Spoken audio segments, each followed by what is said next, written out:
আজকের আলোচ্য বিষয় আমাদের হযরতে আলী রাদিয়াল্লাহু তাআলা আনহুর জীবনী নিয়ে। হযরতে আলী রাদিয়াল্লাহু তাআলা আনহু ইনি আল্লাহ রাব্বুল আলামিনের অনেক প্রিয় একজন সাহাবী ছিলেন। নাম তো আমরা শুনেই ফেললাম, নাম হচ্ছে হযরতে আলী এবং তার উপাধি ছিল আসাদুল্লাহ। উপাধি কি ছিল? আসাদুল্লাহ।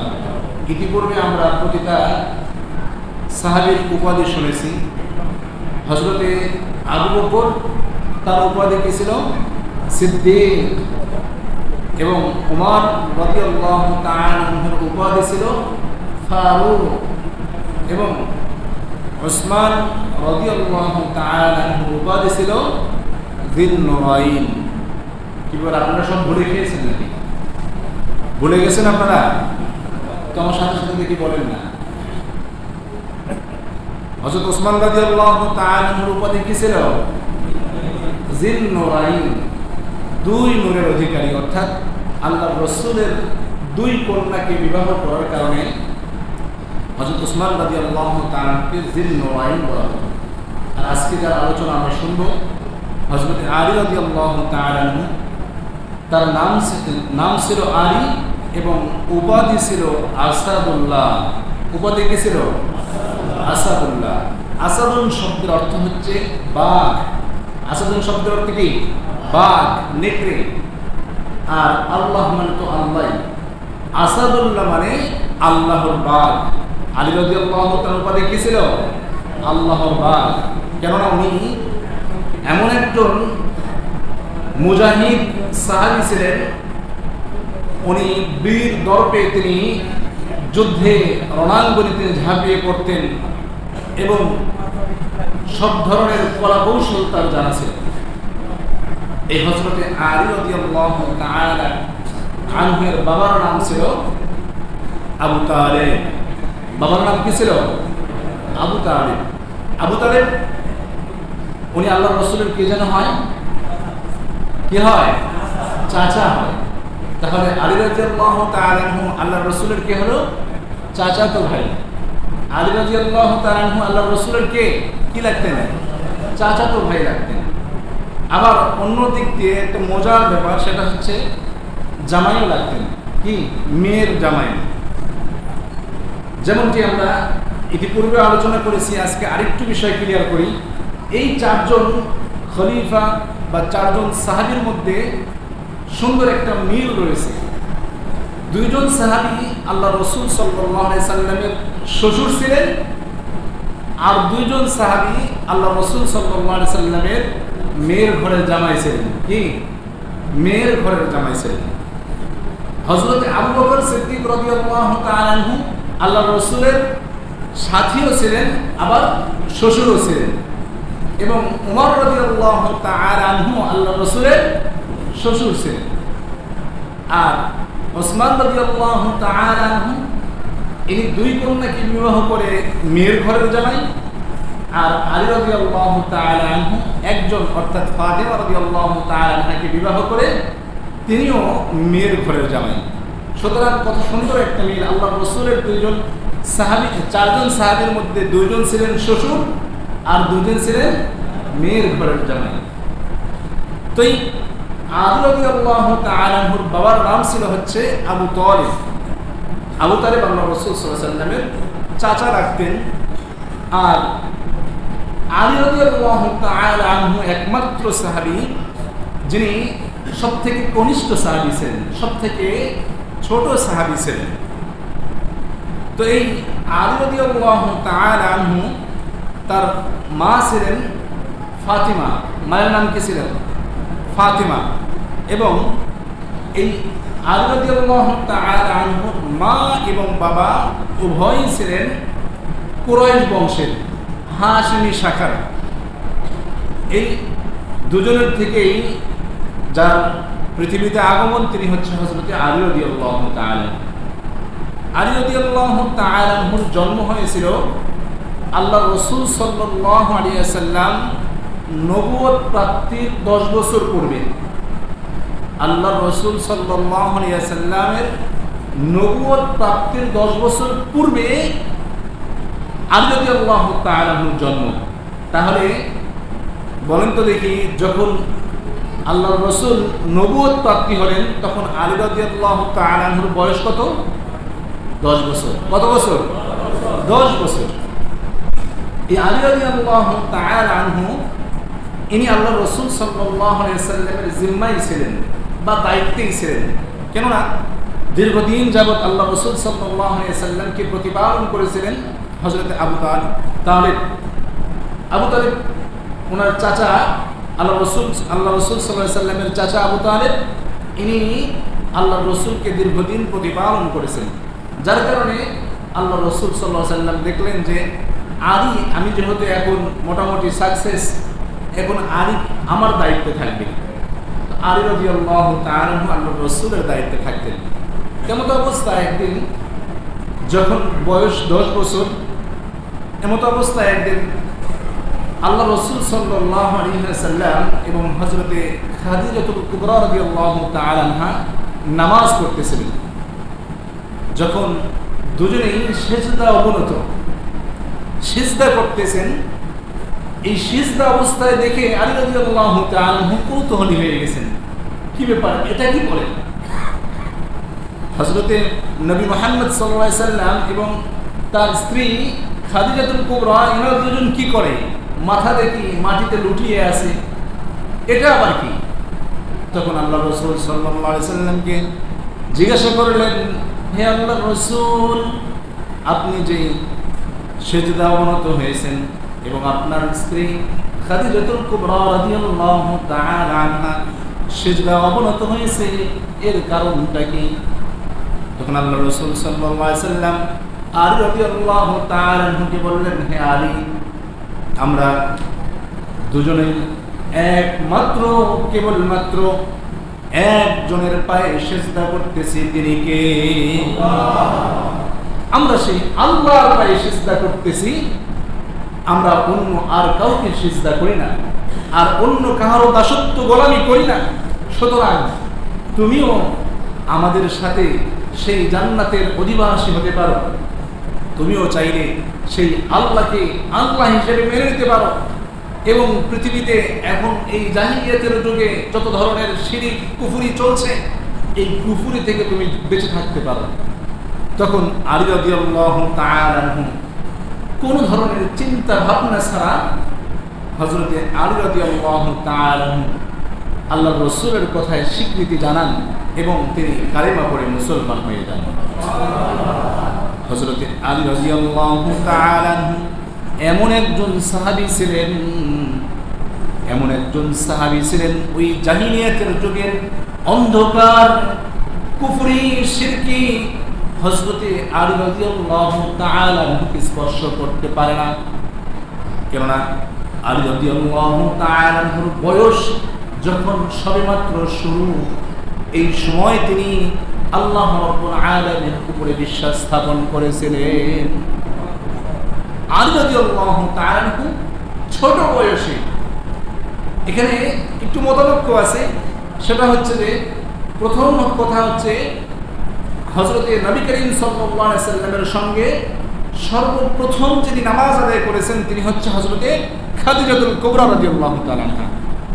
আর ইসলাম গ্রহণের ব্যাপারে এখানে একটু মতানক্য, তবে সুন্দর একটা মিল রেখেছেন, সেটা হচ্ছে আযাদ পুরুষদের মধ্য থেকে হযরতে আবু বকর সিদ্দিক রাদিয়াল্লাহু তাআলা সর্বপ্রথম ঈমান এনেছিলেন এবং মহিলাদের মধ্য থেকে সর্বপ্রথম খাদিজাতুল কুবরা রাদিয়াল্লাহু তাআলা আনহা ঈমান এনেছিলেন।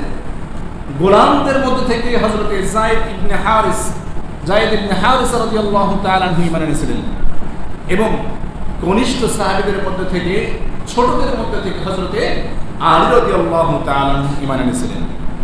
এই আলী রাদিয়াল্লাহু তাআলা আনহু এই ঈমানের মতো দৌলত তিনি পেয়ে গেলেন সবথেকে ছোট বয়সে। কনিষ্ঠ বয়সেই তিনি এই ঈমানের মতো দৌলত তিনি পেয়ে গেলেন। হযরতে আলী রাদিয়াল্লাহু তাআলা আনহু মুসলমান হয়ে গেলেন। আলী রাদিয়াল্লাহু তাআলা আনহু আল্লাহর রাসূল সাল্লাল্লাহু আলাইহি সাল্লামের সঙ্গে সঙ্গ দিতে লাগলেন। এমন ভাবে তিনি সঙ্গ দিতে লাগলেন যেন প্রতিটা মুহূর্তেই আল্লাহর রাসূল সাল্লাল্লাহু আলাইহি সাল্লামের সঙ্গে কাটতে লাগলো। আল্লাহর রাসূল সাল্লাল্লাহু আলাইহি সাল্লাম যখন মক্কার মধ্যে ঈমানের দাওয়াত ছড়িয়ে দিলেন, আল্লাহ রাব্বুল আলামিন যখন জানিয়ে দিলেন ওয়ানজির আশীরাতাকাল আকরাবিন, হে আমার পয়গম্বর আপনি আপনার নিকটস্থ আত্মীয় স্বজনদেরকে ঈমানের দিকে দাওয়াত দিন, আপনি আপনার নিকটস্থ আত্মীয়দেরকে আমার প্রতি ভীতি প্রদর্শন করুন।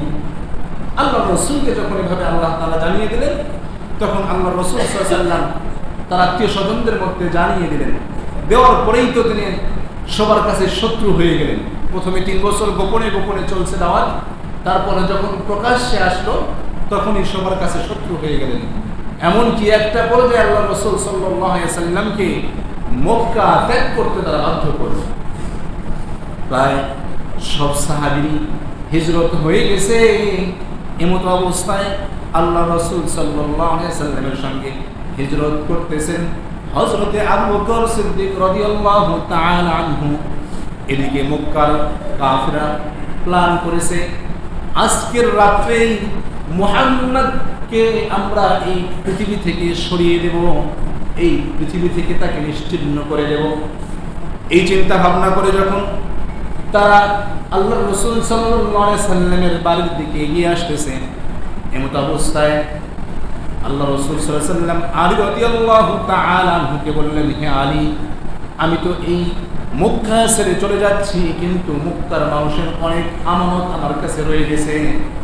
এই আমানতগুলো তোমার কাছে সংরক্ষিত রেখে দাও এবং আগামী কালকে এই মালগুলো যার যার মাল তার কাছে পৌঁছে দেবে।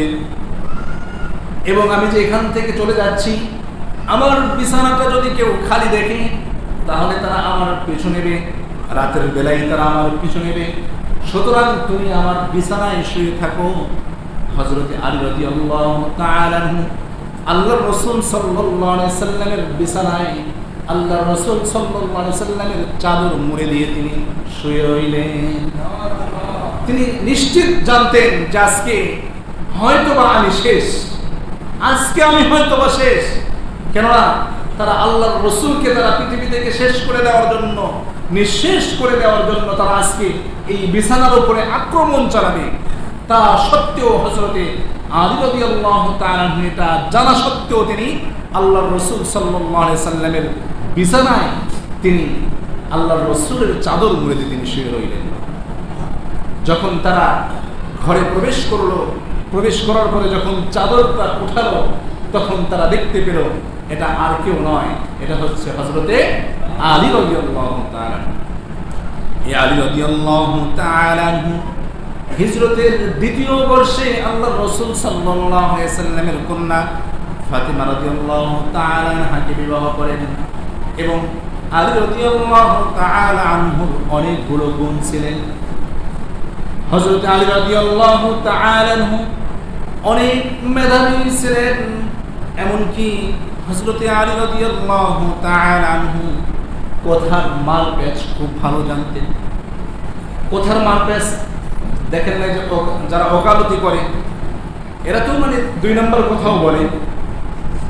আবার অনেকেই আছে আমাদের মাঝে, দেখবেন যে কথা পড়তে দেরি কিন্তু সেই কথার উত্তর দিতে দেরি নেই।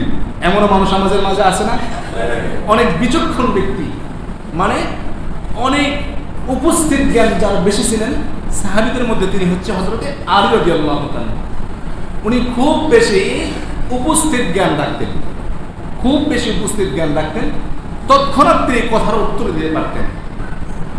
একবার হযরতে ওমর রাদিয়াল্লাহু তাআলা আনহু শাসন আমলে তিনি ছিলেন বিচারপতি, তিনি ছিলেন বিচারপতি। হযরতে আলী রাদিয়াল্লাহু তাআলা আনহু বিচারপতি ছিলেন। আর আল্লাহর রাসূল নিজেই বলে গিয়েছেন ওয়া তুল্লাহুম আলী, আলী রাদিয়াল্লাহু তাআলা আনহু হচ্ছে বিচারকের দায়িত্ব পালন করতে খুবই পারদর্শী। তো এমত অবস্থায় একবার ওমর রাদিয়াল্লাহু তাআলা আনহুর রাজদরবারে বা তার খেলাফত মসনদের যেই বাউন্ডারি ছিল, এর মধ্যে একটা কবির প্রবেশ হলো। আর কবিরা তো অনেক কথাগুলোকে ঘুরিয়ে পেঁচিয়ে বলে, কি বলেন? কবিরা অনেক কথা ঘুরিয়ে পেঁচিয়ে বলে না? তারা অনেক সময় বলে আকাশে মেঘ জমেছে, আমার বুকে অনেক ব্যথা। এর সাথে কোনো মিল আছে? আকাশে মেঘ জমেছে, তার বুকে অনেক ব্যথা, এই কথার মধ্যে কোনো মিল আছে? কবিরা এ ধরনের কথা বলে থাকে। তো একবার ওমর রাদিয়াল্লাহু তাআলা আনহু দরবারে এক কবির প্রবেশ ঘটল। কবির প্রবেশ ঘটার পরে সে কবিতা আবৃত্তি করতে শুরু করলো। সে কথা বলতে লাগলো, ইন্নী উহিব্বুল ফিতনা, আমি ফিতনাকে খুব বেশি মহাব্বত করি। ফিতনা, ফিতনা বুঝেন? ফিতনাকে আমি খুব বেশি মহাব্বত করি। এবং ইন্নী লা উহিব্বুল হক, আমি হককে অপছন্দ করি, হককে আমি পছন্দ করি না। এবং আমি এই সাক্ষী দেই, যেই জিনিসটা দেখি না, যেই জিনিস আমি দেখি না, এই জিনিসের আমি সাক্ষী দিই। ওমর রাদিয়াল্লাহু তাআলা আনহু এমন উদ্ভট কথা শুনে তিনি বললেন যে এই পাগলকে অ্যারেস্ট করো, এই পাগলটাকে অ্যারেস্ট করো। সে কি বলে? সে হককে পছন্দ করে না, যেটা হক এই হককে পছন্দ করে না, কিন্তু সে ফিতনাকে পছন্দ করে। সুতরাং তাকে আটকে ফেলো। তাকে আটক করা হলো। আটক করার পরে এখন অবশ্যই বিচারের দরকার আছে না, বলেন তো? এমত অবস্থায় আলী রাদিয়াল্লাহু তাআলাকে বিচারপতি হিসেবে রেখে বিচারের জন্য আলী রাদিয়াল্লাহু তাআলাকে বলা হলো, দেখো এই ব্যক্তি এগুলো কি উদ্ভট কথা বলে। সে বলতেছে নাকি ফিতনাকে পছন্দ করে, সে হককে পছন্দ করে না, এবং সে যে জিনিস না দেখে সেই জিনিসের সাক্ষী দেয়। আলী রাদিয়াল্লাহু তাআলা তখন বললেন, হে আমিরুল মুমিনিন ওমর রাদিয়াল্লাহু তাআলা আনহু, উনি কোনো খারাপ কথা বলেন নাই, উনি অনেক সুন্দর তিনটি কথা বলেছেন। যদি এই কথাগুলো আপনিও শোনেন, আপনি আশ্চর্যান্বিত হয়ে যাবেন। তখন ওমর রাদিয়াল্লাহু তাআলা আনহু আলী রাদিয়াল্লাহু তাআলা আনহুকে বললেন যে, হে আলী, তুমি বলো এই পাগলটা আসলে মূলত কি বলতে চাচ্ছে। তখন হযরতে আলী রাদিয়াল্লাহু তাআলা আনহু বললেন, হে আমিরুল মুমিনিন, আসলে ওই ব্যক্তিটা এটাই বলতে চাচ্ছে, আল্লাহ রাব্বুল আলামিন কালামুল্লাহ শরীফের মধ্যে কথা বলেছেন, ইন্নামা আমওয়ালুকুম ওয়া আওলাদুকুম ফিতনা, নিশ্চয়ই আমাদের ধন সম্পদ এবং আমাদের সন্তানাদি এগুলো হচ্ছে আমাদের জন্য ফিতনা। ফিতনা কিনা বলেন তো? ধন সম্পদ, টাকা পয়সা, আমাদের সন্তানাদি এগুলো আমাদের জন্য ফিতনা। আর আমরা সবাই এই জিনিসকে ভালোবাসি কি বাসি না বলেন তো? আমরা কিন্তু সবাই ধন সম্পদ, টাকা পয়সা, আমাদের সন্তানদেরকে খুব বেশি ভালোবাসি।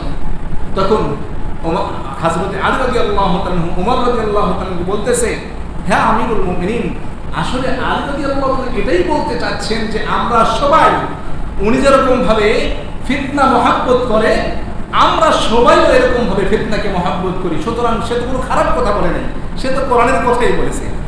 যখন ওমর রাদিয়াল্লাহু তাআলা আনহু জ্ঞানের বিকাশ ঘটলেন, তিনি তখন বললেন যে আসলে তো সত্য কথা। তখন ঠিক আছে, প্রথম কথা না হয় তুমি এটা ভাঙলে, দ্বিতীয় কথাটা একটু আমার কাছে প্রকাশ করে দাও। সে যেহেতু বলতেছে যে ইন্নী লা উহিব্বুল হক, আমি হককে পছন্দ করি না, এ কথা তুমি কি ব্যাখ্যা করবে?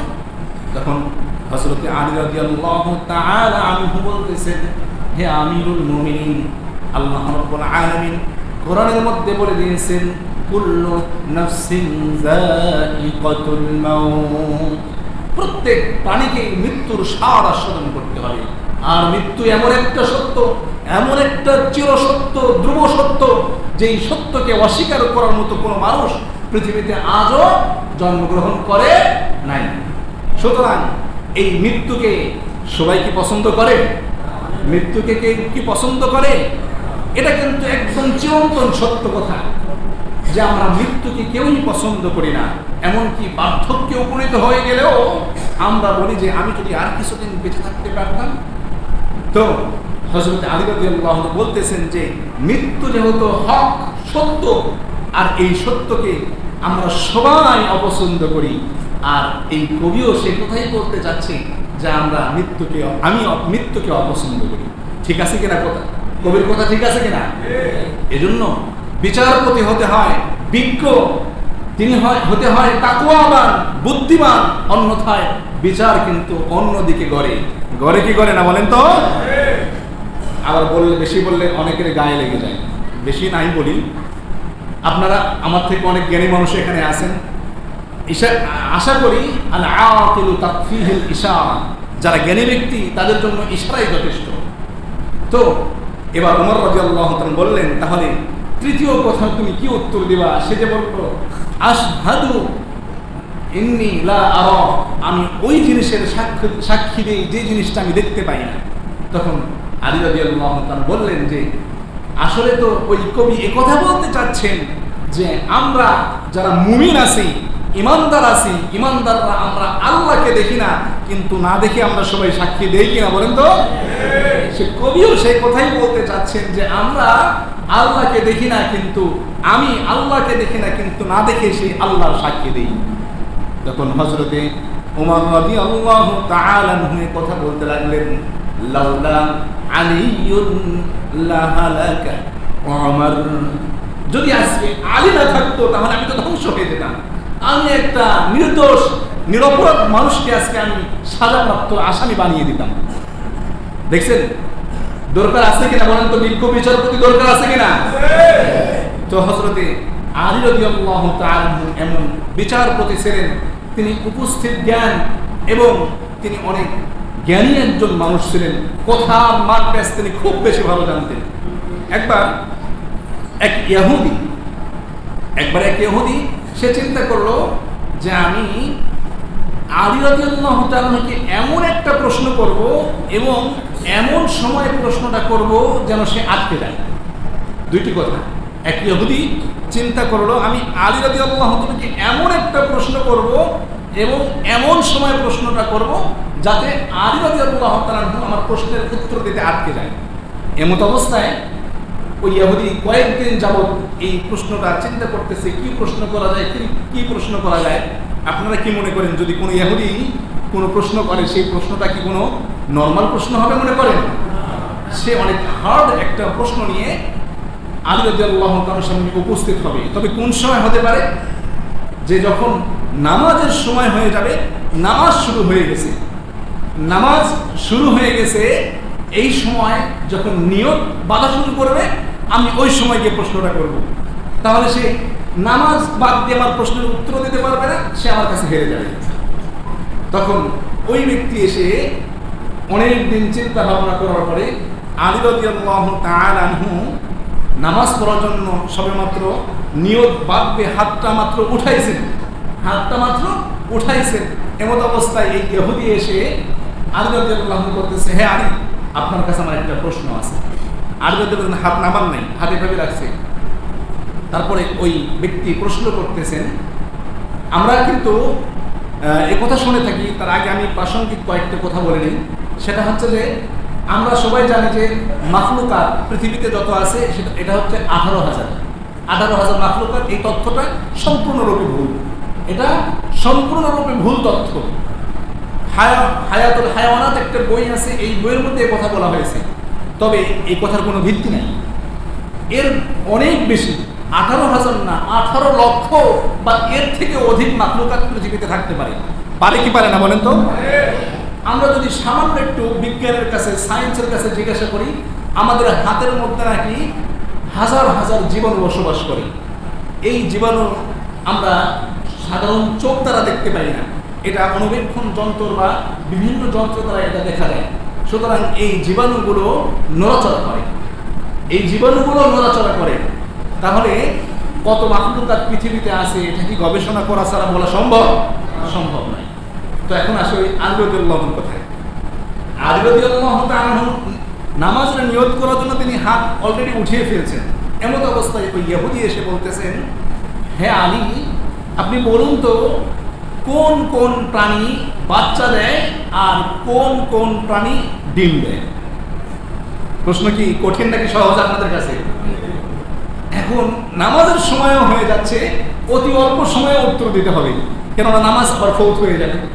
উনি কয়েক সেকেন্ড হাতটা এইভাবে উঠিয়েই কয়েক সেকেন্ড ভেবেছে, ভাবার পরে উনি এত সুন্দর একটা উত্তর দিয়েছেন, সেটা পৃথিবীতে যত বিজ্ঞান আসবে প্রতিটা বিজ্ঞানের জন্য এখান থেকে শিক্ষা নিতে হবে। সেই উত্তরটা হচ্ছে আলী রাদিয়াল্লাহু তাআলা বললেন যে যেই প্রাণীর কান শরীর থেকে বাহিরে ওই প্রাণীগুলো বাচ্চা দেয়, আর যেই প্রাণীর কানগুলো তাদের শরীরের ভেতরে ওই প্রাণীগুলো ডিম দেয়। সুবহানাল্লাহ লিখে বললেন না? আপনাদের গবেষণা মিলে কি মিলে না বলেন তো? হাতি বাচ্চা দেয় নাকি ডিম দেয় বলেন তো? বাচ্চা দেয়। হাতির কান বাহিরে নাকি ভিতরে? বাহিরে। গরু বাচ্চা দেয় নাকি ডিম দেয়? তাহলে গরুর কান বাহিরে নাকি ভিতরে? মুরগি ডিম দেয় নাকি বাচ্চা দেয়? মুরগির কান ভেতরে নাকি বাহিরে? ভেতরে। আপনারা একটু গবেষণায় মিলিয়ে নিলেন। আলী রাদিয়াল্লাহু তাআলা এত উপস্থিত জ্ঞানের অধিকারী ছিলেন, তৎক্ষণাৎ তিনি উত্তর দিতে পারতেন। এই আলী রাদিয়াল্লাহু তাআলা একবার আল্লাহ রাসূল সাল্লাল্লাহু আলাইহি সাল্লাম সহ অনেক সাহাবায়ে কেরামদের সঙ্গে তিনি ইফতার পার্টিতে বসছেন, ইফতার করবেন। এমত অবস্থায় অনেক সাহাবী বসা, আল্লাহ রাসূল সাল্লাল্লাহু আলাইহি সাল্লাম নিজেও বসা। আলী রাদিয়াল্লাহু তাআলা আল্লাহ রাসূল কি লাগে যেন? কি ব্যাপার আপনারা জানেন না মনে হয়? আল্লাহ রাসূল আলী রাদিয়াল্লাহু কি লাগে? শ্বশুর লাগে। তো জামাই শ্বশুর পাশাপাশি বসা, বসে ওনারা ইফতার করতেছেন। তো ওনারা কিন্তু কোন জিনিসের মধ্যে প্রোটিন আছে এটা কিন্তু খুব ভালো জানতেন আমাদের থেকে। ইফতার পার্টিতে শুধুমাত্র পেঁয়াজের বেগুনি খেতে হবে আমাদের বাঙালিদের মতো কিন্তু না। ওনারা জানতেন যে খেজুরের মধ্যে প্রোটিন আছে, সুতরাং আমাদেরকে খেজুর দিয়ে ইফতার করতে হবে। তো সাহাবায়ে কেরাম রাদিয়াল্লাহু তাআলা সবাই মিলে খেজুর দিয়ে ইফতার করতেছেন, ইফতার পার্টি করতেছেন। এমত অবস্থায় আল্লাহ রাসূল সাল্লাল্লাহু আলাইহি ওয়াসাল্লাম খেজুরগুলো খেয়ে খেয়ে এই আটিগুলো বিচিগুলো নিজের সামনে না রেখে আলী রাদিয়াল্লাহু তাআলার সামনে রেখে দিচ্ছেন। খেজুর খাচ্ছেন আর বিচিগুলো কার সামনে রাখতেছেন? আলী রাদিয়াল্লাহু তাআলার সামনে রাখতেছেন। অনেকক্ষণ যখন প্রায় শেষের দিকে, তখন আল্লাহ রাসূল সাহাবায়ে কেরামদেরকে বলতেছেন, তোমরা কি খেয়াল করছো তোমরা সবাই মিলে যে পরিমাণ খেজুর খেয়েছো, আলী রাদিয়াল্লাহু তাআলা একাই তার থেকে ডাবল খেয়েছে। কি বলেন? আলী রাদিয়াল্লাহু তাআলা একাই তার থেকে ডাবল খেয়েছে। কেননা আল্লাহ রাসূল কিন্তু খেজুর খেয়ে বিচিগুলো কার সামনে রাখতেছেন? আলী রাদিয়াল্লাহু তাআলার সামনে রাখতেছেন। আর ওই যে বলছিলাম আলী রাদিয়াল্লাহু তাআলা কিন্তু তৎক্ষণাৎ জবাব দিতে পারতেন, উপস্থিত বুদ্ধি তার খুব বেশি ছিল। তো আলী রাদিয়াল্লাহু তাআলার সাথে সাথে তিনি উত্তর দিয়ে দিলেন, এই সাহাবায়ে কেরাম তোমরা হাসবা না, আমি সব খেজুর খাচ্ছি বিষয়টা এমন না। আচ্ছা মনে করো আমি সব খেয়েই নিলাম, তাহলে আমাদের নবী মুহাম্মদ সাল্লাল্লাহু আলাইহি ওয়াসাল্লাম যেই খেজুরগুলো খাচ্ছে এই খেজুরের কি উনি বিচি সহই খেয়ে নিচ্ছে কিনা? হাসবেন না আপনারা? এটা হচ্ছে খুনসুটি। সুবহানাল্লাহ দেখে বলেন। তো আল্লাহ রাসূল সাল্লাল্লাহু আলাইহি ওয়াসাল্লাম এভাবে সাহাবায়ে কেরামদের সাথে খুনসুটি করতেন। আলী রাদিয়াল্লাহু তৎক্ষণাৎ কিন্তু উত্তর দিয়ে দিয়েছেন। কি উত্তর দিয়েছেন? যে আপনি মনে হয় খেজুরের সব বিচি সহই খেয়ে ফেলতেছেন। সুন্দর উত্তর দিয়েছেন না তিনি? এমত অবস্থায় সাহাবায়ে কেরামদের মাঝে যে হাসিটুকু ছিল, হাসিটা আরো বেড়ে গেল। এরকম খুনসুটি, মুসলমানদের খুনসুটি হবে, হাসি ঠাট্টা হবে, এরকম মানে মার্জিত, এরকম সুন্দর, এর মধ্যে কোনো অশ্লীলতা বেহায়াপনা থাকবে না। কিন্তু আজকে তো আমাদের অশ্লীলতা বেহায়াপনা ছাড়া তো আমাদের আনন্দটাই যেন স্বয়ং সম্পূর্ণ হয় না। কি বলেন? আল্লাহ রাসূল সাল্লাল্লাহু আলাইহি ওয়াসাল্লামের জামাতা হযরত আলী রাদিয়াল্লাহু তাআলা শুধু এতটুকু জ্ঞানী নয়, তিনি এত বেশি জ্ঞানী ছিলেন। একদিন হযরত আলী রাদিয়াল্লাহু তাআলা হযরত আবু বকর সিদ্দিক রাদিয়াল্লাহু তাআলা এবং উমর রাদিয়াল্লাহু তাআলা, আমি কিন্তু আগেও বলে আসছি আপনাদের সামনে যে উমর রাদিয়াল্লাহু তাআলা এত বেশি লম্বা ছিলেন, হাজার মানুষের মাঝে যদি উমর রাদিয়াল্লাহু দাঁড়িয়ে থাকতেন তাহলে চেনা যেত যেটা উমর দাঁড়িয়ে আছে। তো একদিন তিনজন, আবু বকর, হযরত আলী এবং উমর রাদিয়াল্লাহু তাআলা, তিনজন হাঁটতেছেন, রাস্তা দিয়ে কোথাও যাচ্ছেন।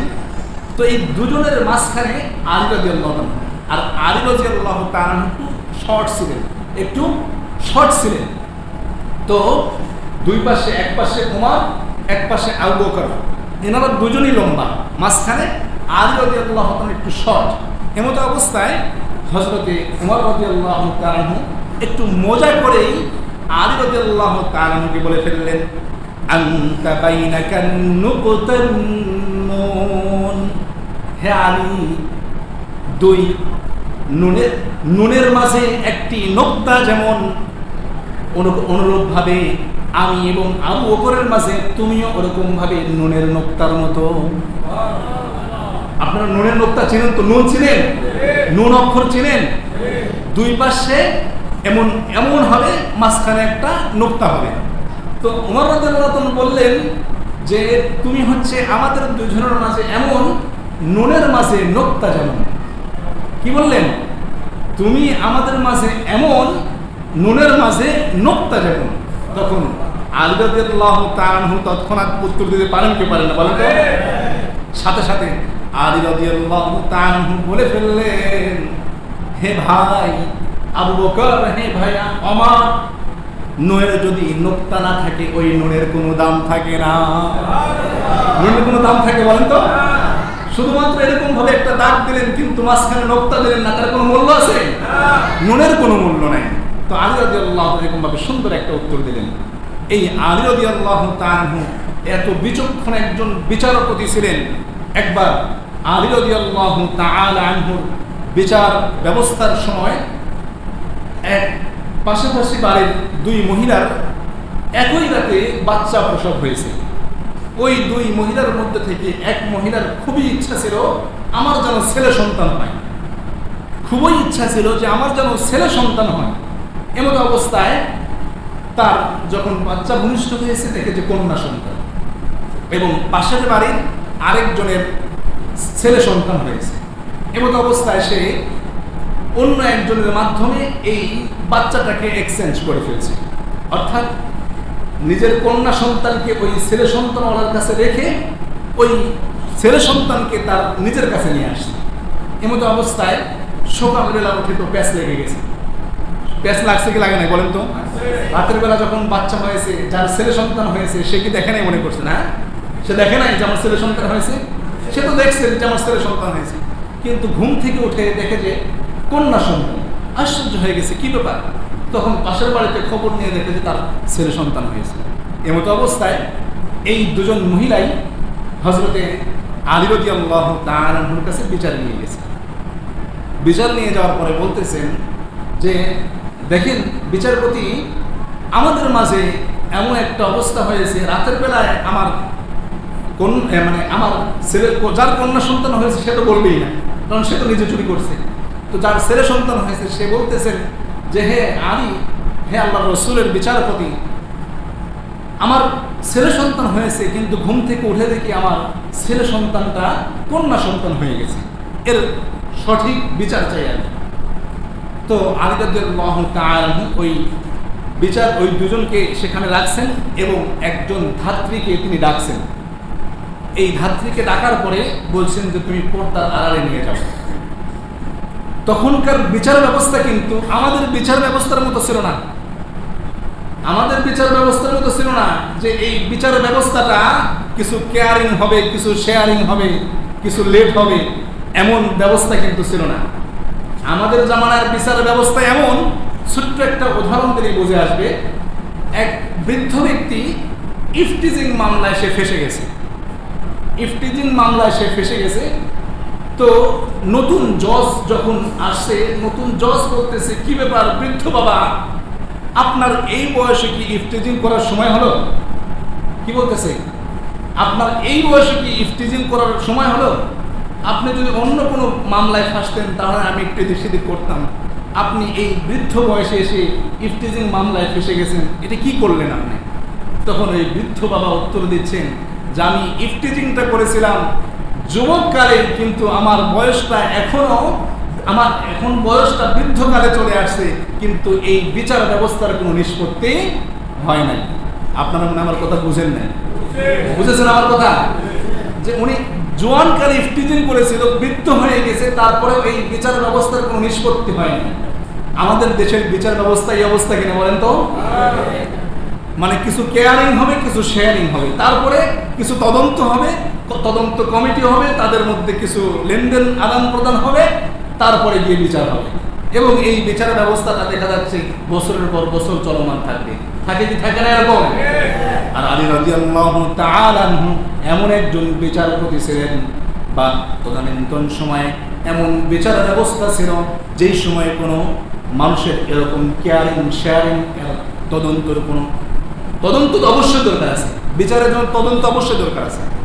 আলী রাদিয়াল্লাহু তাআলা আনহু যদি এমন বাংলাদেশের মতো বা আমাদের বর্তমান সময়ে যে বিচার ব্যবস্থা, এই বিচার ব্যবস্থার মতো যদি বিচার ব্যবস্থা তদানীন্তন সময়ে থাকতো, ওই দুধের বাচ্চা বৃদ্ধ হয়ে যেত, তারপরেও তারা সিলেক্ট করতে পারতো না কোন বাচ্চার মা কে।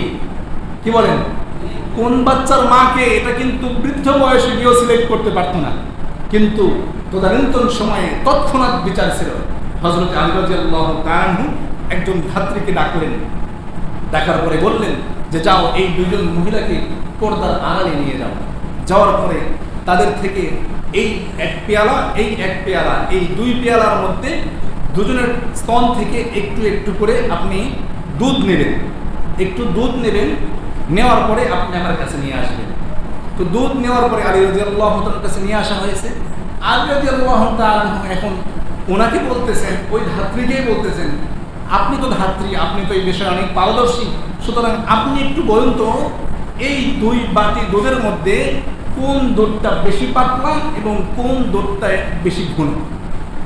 তখন ধাত্রীর সাথে সাথে বলছেন যে এই বাটির দুধটা একটু ঘন আর এই বাটির দুধটা একটু পাতলা।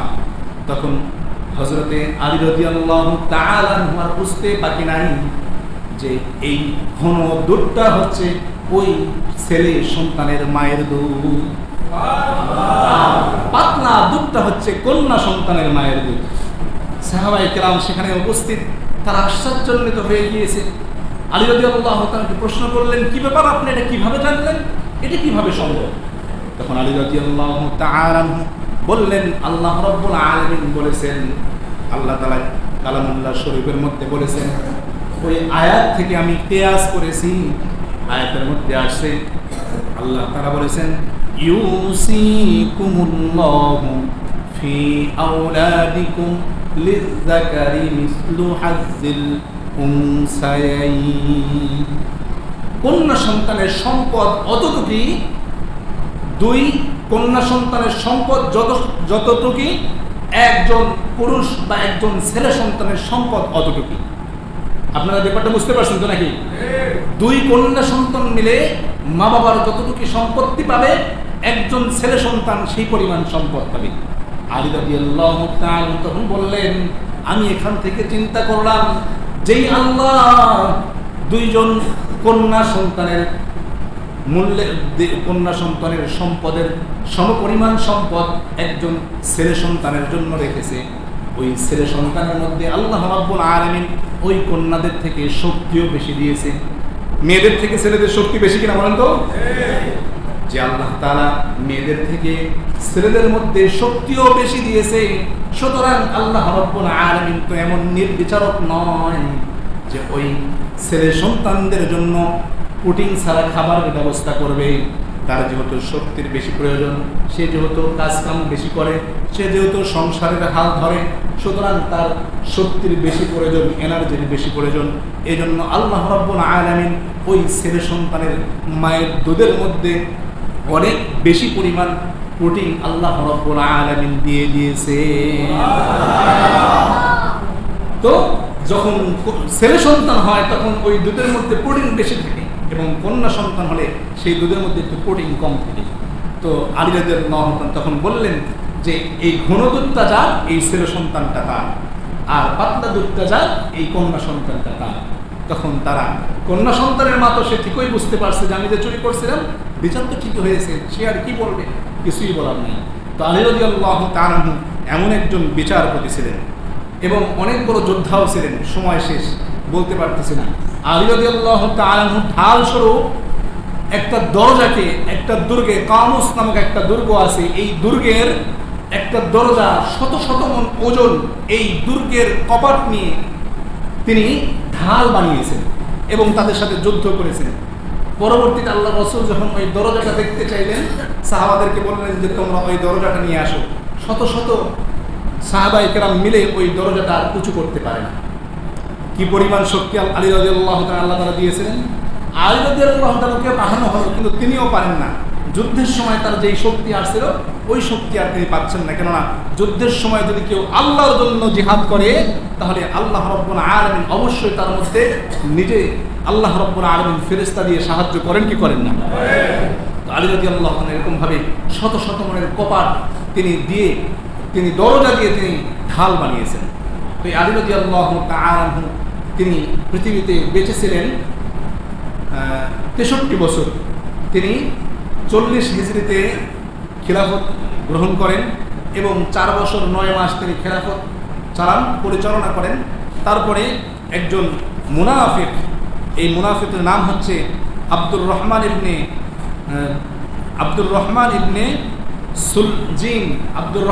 সুলজিন।